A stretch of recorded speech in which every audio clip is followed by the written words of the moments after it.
अमरीका ने ईरान पर कल होने वाला हमला मुअख्खर कर दिया। फैसला कतर, सऊदी अरब और मुत्तहदा अरब इमारात की दरख्वास्त पर किया। अमरीकी सदर डोनाल्ड ट्रंप का इंकशाफ। कहा, इन रहनुमाओं का ख्याल है संजीदा मुज़ाकरात हो रहे हैं, अमरीका को काबिल कबूल डील मिलेगी। अगर मुआहिदा ना हुआ तो हमले में देर नहीं करेंगे। फौज को कह दिया है कि ईरान पर हमले के लिए तैयार रहें।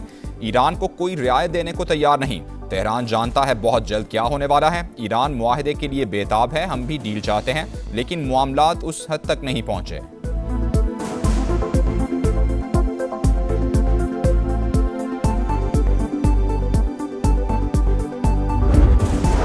मुज़ाकरात का मतलब हरगिज़ हथियार डालना नहीं है, मुल्की मफादात और वक़ार का दिफा करेंगे। ईरानी सदर का ऐलान। कहा, वक़ार, ताकत और कौमी हुकूक के तहफ़्फ़ुज़ के साथ मुज़ाकरात करेंगे। कानूनी हुकूक से कभी पीछे नहीं हटेंगे। किसी गैर मुल्की ताकत के सामने नहीं झुकेंगे।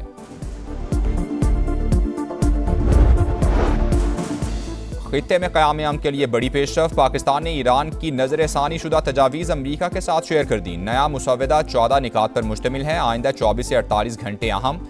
ईरान की पाकिस्तान के जरिए अमरीका के साथ मुज़ाकरात जारी रहने की तस्दीक। इस्माइल बकाई ने कहा, ईरान ने हालिया तजावीज़ का मुकम्मल जायज़ा लिया। जवाब इस्लामाबाद के जरिए अमरीका तक पहुँचाया।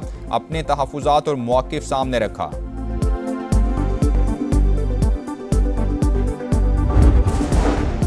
ईरान की नई तजावीज़ नाकाफ़ी हैं, जंग का इम्कान बरकरार है। अमरीकी ओहदेदार की एक्सियोस से गुफ्तगू। कहा, ईरान के नए मुसव्वदे में सिर्फ मामूली तब्दीलियाँ की गई। अफजूदगी रोकने और यूरेनियम के ज़ख़ीरे से मुतालिक वाज़ेह वादा नहीं किया गया। जौहरी प्रोग्राम के हवाले से संजीदा और तफसीली गुफ्तगू दरकार है। ईरानी कुछ हकीकी पेशरफ़्त दिखाएं, मौक़िफ़ तब्दील ना किया तो बमों की ज़बान में बात होगी।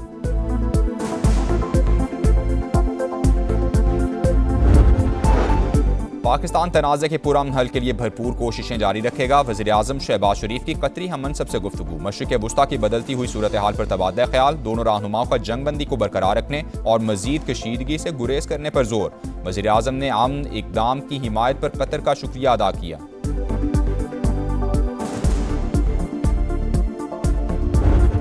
क़याम अमन के लिए पाकिस्तान एक बार फिर फ्रंट लाइन पर। अमरीका ईरान जंग दोबारा शुरू होने से रोकने के लिए सिफारती महाज पर सरगर्म।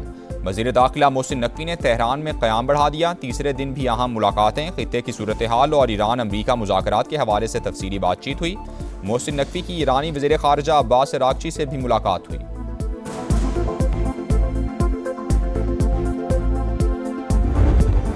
अफगान तालिबान भारत के हाथों में खेल रहे हैं। सारी हिदायत दिल्ली से आती हैं। जब तक मोदी सरकार इजाज़त नहीं देगी वो पाकिस्तान के साथ बेहतरी की तरफ नहीं आएंगे। वज़ीर दिफा ख्वाजा आसिफ की गुफ्तगू।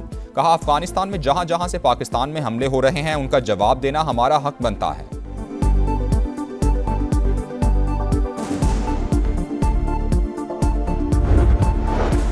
वज़ीर-ए-आज़म पाकिस्तान शहबाज शरीफ आज एक रोज़ा दौरे पर कोयटा पहुंचेंगे। अमन व अमान और मजमूई सिक्योरिटी सूरत हाल पर आला सतह इजलास की सदारत करेंगे। सूबे की मौजूदा सिक्योरिटी सूरत हाल और दीगर अहम उमूर का जायजा लिया जाएगा। शाहीनों पर वाइट वॉश की तलवार। कौमी टीम बांग्लादेश के 437 रन के ताक़ुब में आज दूसरी इनिंग्स शुरू करेगी।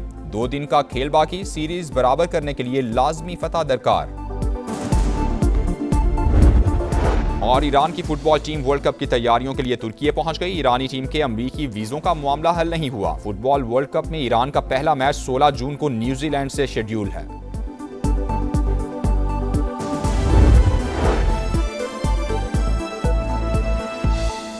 अस्सलाम वालेकुम, आप देख रहे हैं समा और मैं हूं मुअज़्ज़म बट। हेडलाइंस आपने जानी, अभी आपको अपडेट करेंगे। कैलिफोर्निया के शहर सैन डियागो के इस्लामिक सेंटर में फायरिंग का वाक़या पेश आया है।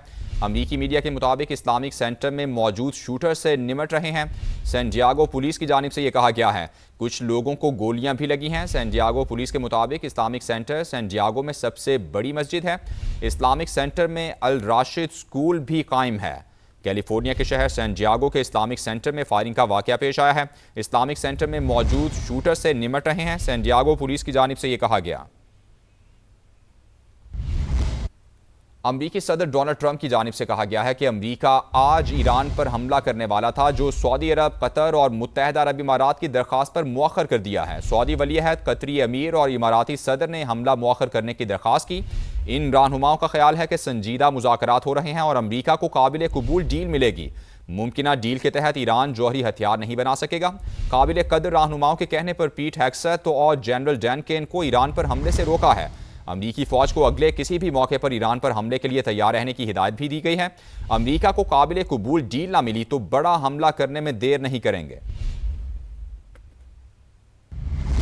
मुज़ाकरात का मतलब हरगिज़ हथियार डालना नहीं है। ईरानी सदर मसूद पज़ेश्कियान का सोशल मीडिया पर पैगाम, बोले हम वक़ार, ताकत और कौमी हुकूक के तहफ़्फ़ुज़ के साथ मुज़ाकरात करते हैं। अवाम और मुल्क के कानूनी हुकूक से कभी पीछे नहीं हटेंगे। पूरी क़ुव्वत के साथ आखिरी हद तक अवाम की खिदमत करते रहेंगे। मुल्क के मफादात और वक़ार का दिफा करेंगे। वज़ीर-ए-आज़म शहबाज शरीफ का कतरी हममनसब मोहम्मद बिन अब्दुर्रहमान से राबता, दो तरफ़ा ताउन और मशरिक़ वुस्ता की बदलती हुई सूरत हाल पर तबादला ख्याल किया। शहबाज शरीफ ने पाकिस्तान के अमन इक़दामात की हिमायत पर कतर का शुक्रिया अदा किया। वज़ीर-ए-आज़म ने कहा कि पाकिस्तान तनाज़े के पुरअमन हल के लिए मुज़ाकरात के ज़रिए भरपूर कोशिशें जारी रखेगा। दोनों रहनुमाओं ने जंगबंदी को बरकरार रखने और मज़ीद कशीदगी से गुरेज करने पर जोर दिया। ख़ित्ते में अमन व इस्तेहकाम के लिए बैनुल अक़वामी कोशिशों के तसलसल की अहमियत भी उजागर की गई। भारतीय वज़ीर-ए-आज़म नरेंद्र मोदी को नीदरलैंड्स के दौरे के दौरान हज़ीमत का सामना करना पड़ गया। नीदरलैंड्स के वज़ीर-ए-आज़म ने भारत में मीडिया की आज़ादी और अक़लियतों के हुकूक का मसला उठा दिया। गैर मुल्की मीडिया के मुताबिक डच वज़ीर-ए-आज़म ने नरेंद्र मोदी से मुलाकात से कबल भारत में अक़लियती बरादरियों के हुकूक के हवाले से तशवीश ज़ाहिर की है। भारतीय हुकूमत ने डच वज़ीर-ए-आज़म के बयान को लाइल्मी का नतीजा करार दिया। ताहम आलमी मीडिया पर रॉब जेटन के तहफ़्फ़ुज़ात को बरहक करार दिया जा रहा है। इस्लामी तहरीक पाकिस्तान ने गिलगित बल्तिस्तान के इलेक्शन में इस्तेहकाम पाकिस्तान पार्टी से हाथ मिला लिया। स्कर्दू हल्का नंबर 1 की अहम तरीन नशिस्त पर इस्तेहकाम पाकिस्तान पार्टी के उम्मीदवार राजा जलाल की हिमायत का ऐलान कर दिया।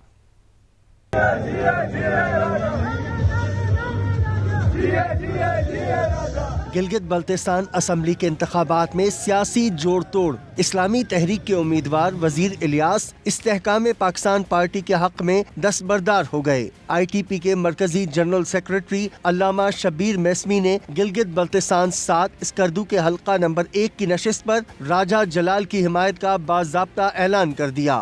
IPP के साथ हम इलेक्शन में जा रहे हैं और जिस हल्के में इस वक्त मैं बैठा हूँ, जो हल्का 1 स्कर्दू का कहलाता है, हमारे राजा जलाल साहब मुश्तरक कैंडिडेट हैं और इंशाअल्लाह अल्लाह सुब्हान तआला कामयाबी अता करेगा। राजा जलाल हुसैन ने इंतखाबी इत्तेहाद के बाद सियासी पोजीशन को मजीद मुस्तहकम करार दिया। पाकिस्तान इस्लामी तहरीक के जो नुमाइंदे वज़ीर इलियास साहब आज IPP के जो उम्मीदवार है, मेरे हक में आज दस्तबरदार हो गए, तो मैं इन सब के तहे दिल से मशकूर हूँ। हमें उम्मीद है कि ये हल्का जरूर निकलेगा और कामयाबी होगी इंशाअल्लाह। जैसे जैसे इंतखाबात की तारीख नजदीक आ रही है, सियासी दर्जाए हरारत बढ़ता जा रहा है, जबकि मजीद सियासी जोड़ तोड़ की भी तवक्कुआत की जा रही हैं। आरिफ साहब, समा, स्कर्दू। कराची में national registration centre DHA city का बाकायदा इफ्तिताह कर दिया गया है। DHA के मरकजी गेट से नादरा ब्रांच तक मुफ्त बस सर्विस शुरू की जाएगी। कराची में एडमिनिस्ट्रेटर DHA सिटी और DG नादरा ने नए HRC का इफ्तिताह किया। सेंटर पर यौमिया 60 से 80 अफराद को टोकन प्रोसेसिंग की सहूलत फराहम की जाएगी। पाक ID और बुजुर्ग शहरियों के लिए खुसूसी काउंटर्स कायम किए गए हैं। फिंगरप्रिंट्स तस्दीक ना होने पर आई स्कैनिंग से तस्दीक की जा सकेगी। तर्जुमान DHA सिटी के मुताबिक सेंटर के जरिए शिमाली आबादियों को सहूलियात फराहम की जाएंगी, जबकि जल्द पासपोर्ट ऑफिस और ट्रैफिक लाइसेंस ब्रांच भी शुरू की जाएगी। आलमी म्यूजियम डे की मुनासिबत से कराची के कायद-ए-आज़म हाउस म्यूजियम में तकरीब का इनेकाद किया गया, जहां वज़ीर सकाफ़त और सियाहत सिंध जुल्फ़िकार शाह ने शहर कायद में नए म्यूजियम की तामीर का ऐलान कर दिया। महकमा सकाफ़त और सियाहत सिंध के ज़ेर एहतमाम मुनक़िदा आलमी म्यूजियम डे की तकरीब का आगाज़ कौमी तराने से हुआ। वज़ीर सकाफ़त जुल्फ़िकार अली शाह ने कहा कि सिंध की तारीखी और सकाफ़ती विरासत दुनिया भर में पहचानी जाती है। सियाहत के फ़रोग़ के लिए नई एयरलाइन साउथ एयर के chief operating officer Air Vice Marshal Ejaz Malik ने कहा कि साउथ एयर मुल्क की सियाहत के फ़रोग़ के लिए काम करेगी। तकरीब में एविएशन, सियाहत, तालीम, फ़न व सकाफ़त से ताल्लुक़ रखने वाले माहिरीन ने शिरकत की। कराची में हम एक स्टेट ऑफ द आर्ट बहुत बड़े लेवल का म्यूज़ियम बनाने जा रहे हैं। ये आपने पार्क देखा है, बेनज़ीर पार्क, जो अब्दुल्ला शाह गाज़ी के पीछे है। KMC वहाँ पे ज़मीन देगी, कल्चर डिपार्टमेंट ने उनको ग्रांट दी है।